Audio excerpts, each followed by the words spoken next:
Rowdy hero Vijay Devarakonda కెరీర్లో ఇప్పటివరకు biggest project అయిన కింగ్డమ్ సినిమా గురించి హాట్ న్యూస్. గత కొన్ని చిత్రాలు ఆశించిన ఫలితం ఆయనకు ఇవ్వకపోయినా విజయ్ ఈ సినిమా కోసం 2 ఏళ్లుగా రాత్రనక పగలనక కష్టపడుతున్నాడు.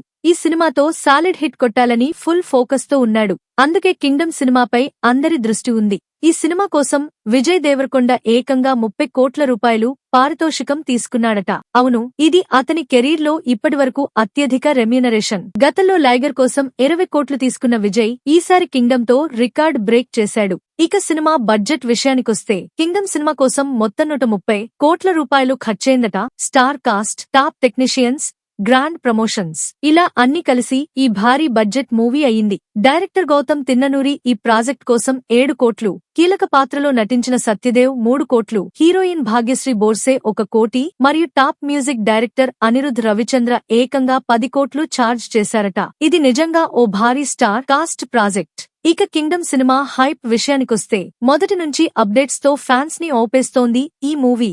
విజయ్ దేవరకొండ, నాగవంశీ, గౌతమ్ తిన్ననూరి, అనిరుద్ లాంటి బిగ్ నేమ్స్ ఈ సినిమాకి పనిచేయడంతో ప్రీ-రిలీజ్ బిజినెస్ కూడా సూపర్ స్ట్రాంగ్ గా వరల్డ్ వైడ్ గా ఏకంగా 110 కోట్ల రూపాయలు ప్రీ-రిలీజ్ బిజినెస్ జరిగిందని ట్రేడ్ వర్గాలు చెబుతున్నాయి. ఇప్పుడు అందరి ఫోకస్ ఒక్కటే, కింగ్డమ్ బాక్సాఫీస్ వద్ద ఓపెనింగ్ కలెక్షన్స్ ఎలా ఉంటాయి? విజయ్ దేవరకొండ ఈ సినిమాతో బ్లాక్ బస్టర్ హిట్ కొడతాడా లేదా మరో ట్విస్ట్ ఉంటుందా అన్నది వేచి చూడాలి.